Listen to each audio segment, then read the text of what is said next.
where I find myself at right now with the department, and to see that this is being rehabbed and being ready to occupy another family is really nice. What's it like seeing it like this?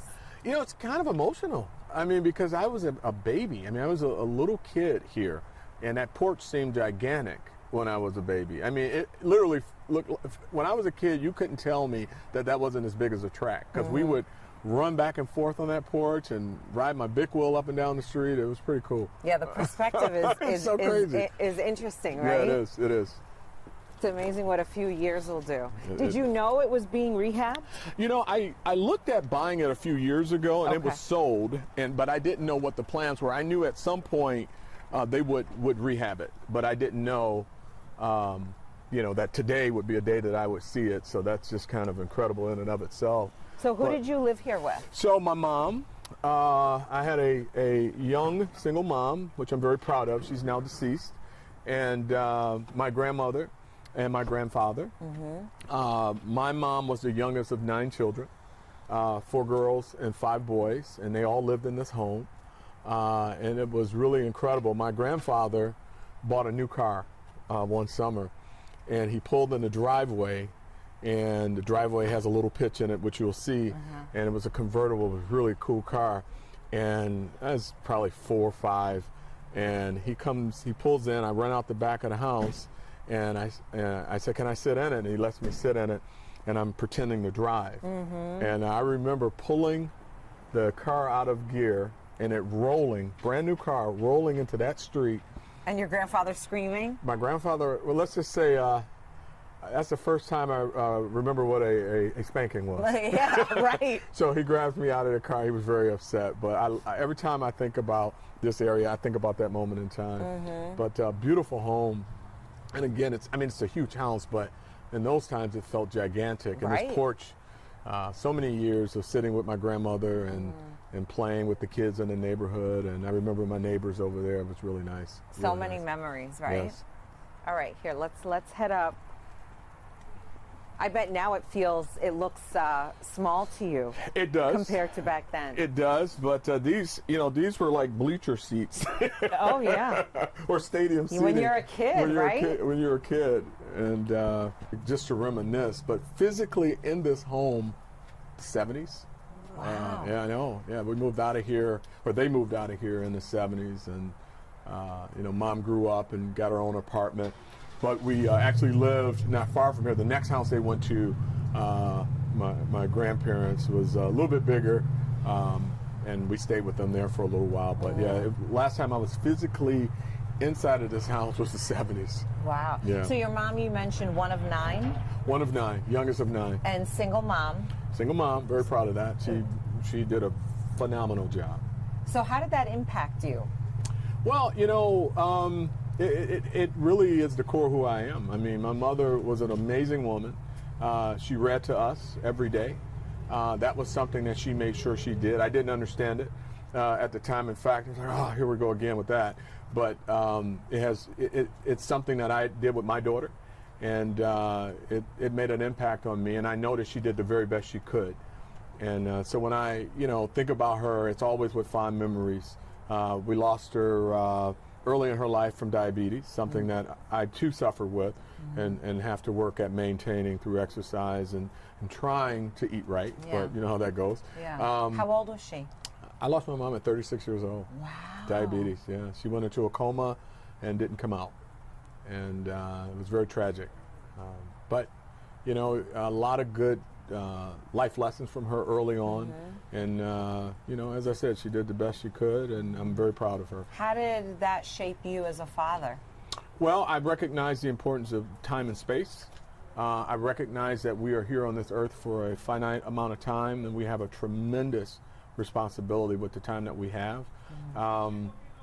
I grew up not believing in coincidence. I think everything and every space that we find ourselves in is for a reason. And we're privileged and blessed to be in these positions of authority and responsibility, and you must use them appropriately. So, and the life lessons that I got from Mom are very simple. I mean, just treat people right. I always saw her treat people right. I don't have a memory of my mother being mean to anyone. And so, you know, when I first encountered mean people, it was a surprise to me because I wasn't raised that way. But I've since learned that what she gave me in the short amount of time that she was here is not what everybody gets. So I'm privileged and blessed to have had her for that short amount of time. It sounds like fatherhood's very important to you. It's the single most important job that I have, is being a dad. And I love being my daughter's father. She is the joy of my life. I wish she would finish school. Where is she in school? Well, this week, she's at Michigan. We're going to edit that part out. She's at Michigan? She's at University of Michigan, and she's finishing up this year for sure, she promises. And she wants to move on with her life and get married, but she's changed her major many times, and so I'm proud of her. And she's also doing student teaching, so she's going to be a teacher. What does she want? She wants to teach? Teach, yeah. Okay. Have you influenced her at all, career path, or have you tried to guide her? You try, right? But I tried to guide her, but you know, it's funny what happens when you get older. Roles change, and my daughter guides me as much as I guide her. She is really socially conscious. We talk a lot about law enforcement relationships, what her expectations are of me, as much as I give her my expectations of her. Are you two on the same page when it comes to social consciousness?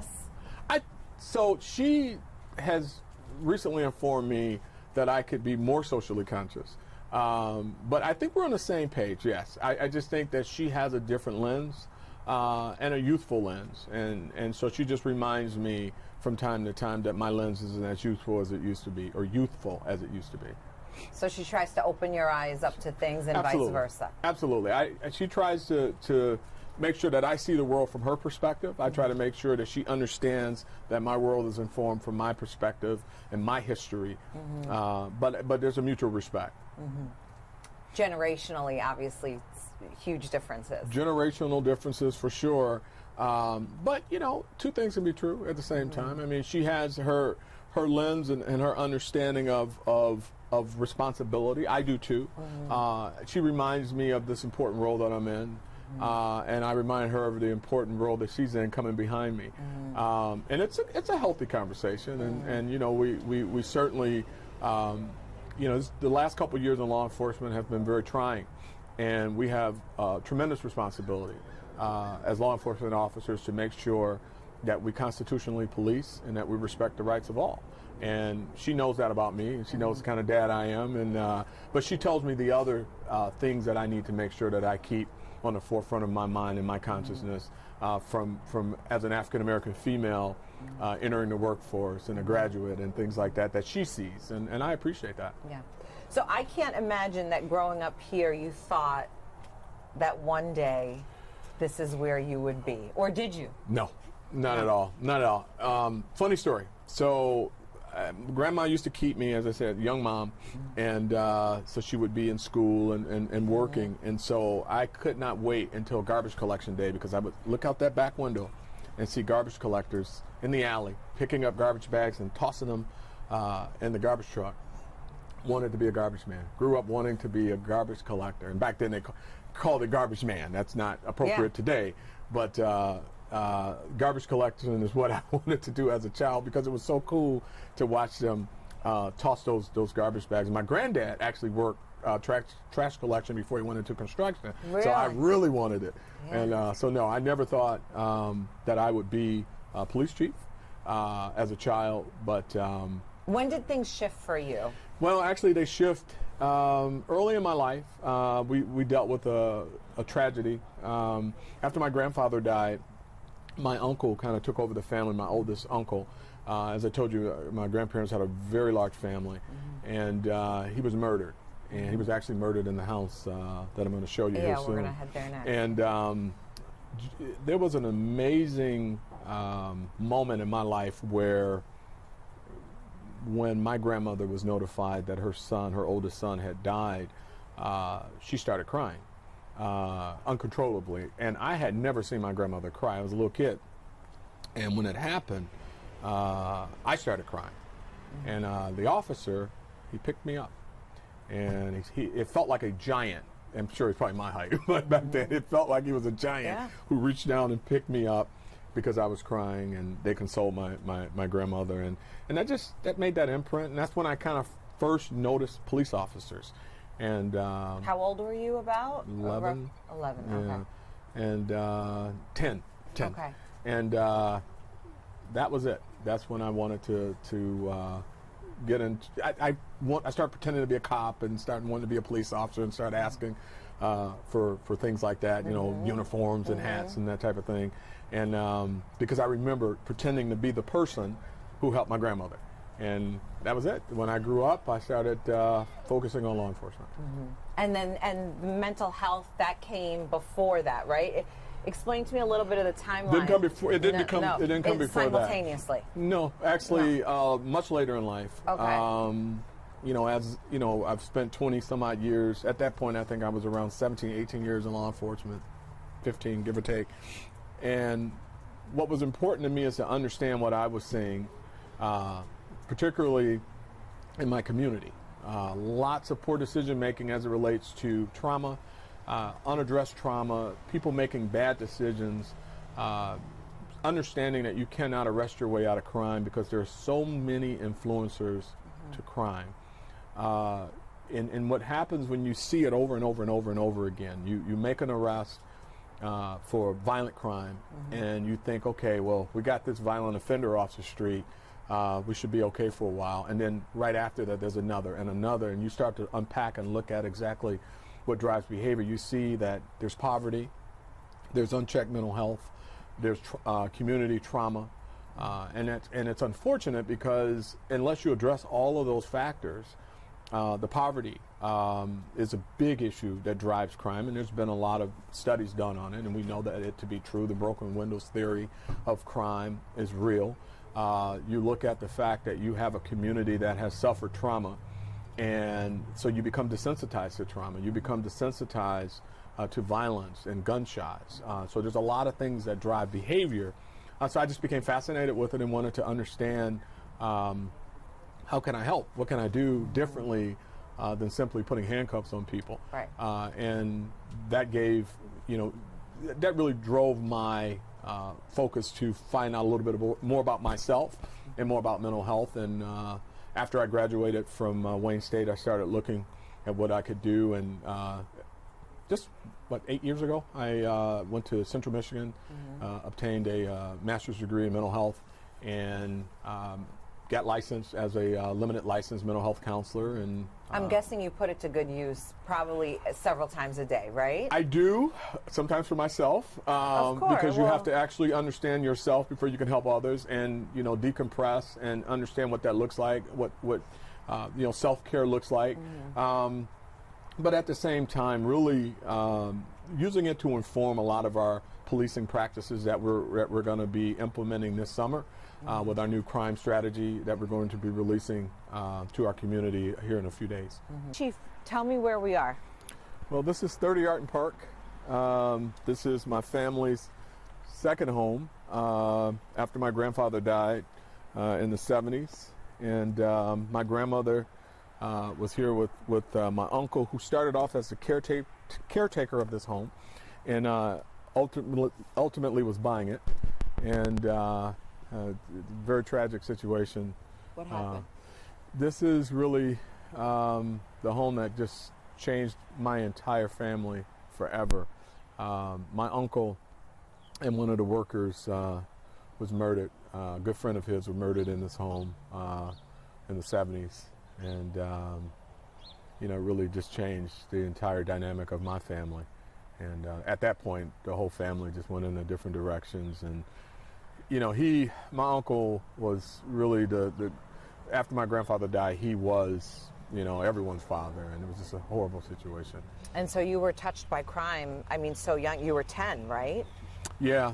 I didn't know what murder was, and I didn't know any of that stuff, hearing all of the detectives talk to my family and talk to my grandmother, and then watching it kill her. It literally killed her. She died 2 years later, and of course the family says she died of a broken heart. Her oldest son being murdered in this home, and still standing here right now, just is sad and just brings back all those feelings and all those emotions, and you know, just so many Thanksgivings here, and you know, the just wonderful family memories, and then have all those be replaced with the tragedy of what happened to my uncle. And to be personally touched like that so deeply by crime, I mean, changes everything. It changes your perspective.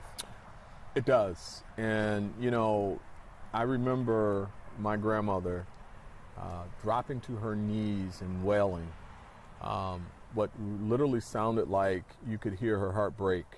And every single time I'm talking to a member of our community that has lost someone or at one of those crime scenes, and that wailing, that sound is so familiar to me because of my grandmother, and then you just know that pain. I mean, that what you hear those moms crying and screaming for their children, you know, it reminds you of when it was in your own family and how tragic it is. And, you know, the victimology of it, I mean, it changes everything. It literally changed my entire family dynamic. That murder changed the direction of so many of my uncles and my aunts' lives. Their caregiver was gone. 2 years later, their mom died. And so now you've got these young people who have no one to help them, to guide them, and support them. So yeah, it changed my entire family. So then when you talk about fighting crime, it's not some abstract, you know, thing. It's very personal for you. It's extremely personal for me, and it's a tremendous responsibility that I know that I'm privileged and blessed to have. Do you think about your uncle often these days, or when you...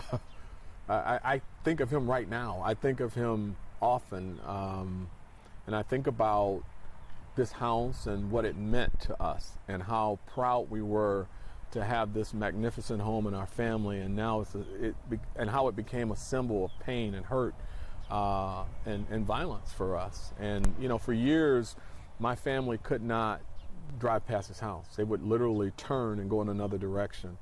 And it wasn't until a few years ago that I couldn't stand here 10 years ago. And we're talking about the 70s, and it's 2022.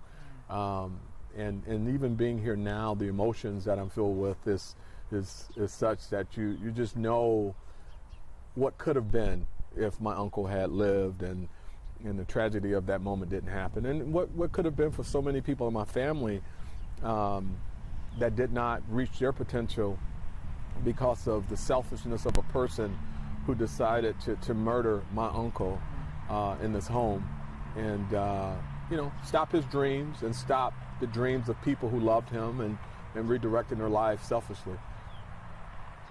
Well said. Okay. All right. It gives you such a different perspective when you're out here and you see that another family obviously has moved in, and how the neighborhood's changed, how it's almost like you think back, like you say, the 70s, and it's like you know what happened. Yeah. But it's so... And I'm going to tell you, this, I mean, it's still a huge house, but when you're 10 years old, 8 years old, this is the biggest house you've ever seen in your life. Yeah. And it was just so much pride when we got this home. When they got the home, I mean, and, you know, we thought generationally this home would be in our lives. And Did you all move out right after that? So what my mom and I and our family moved in with my grandmother like we were down there, but we moved out about a year before the tragedy happened. Okay. So, yep.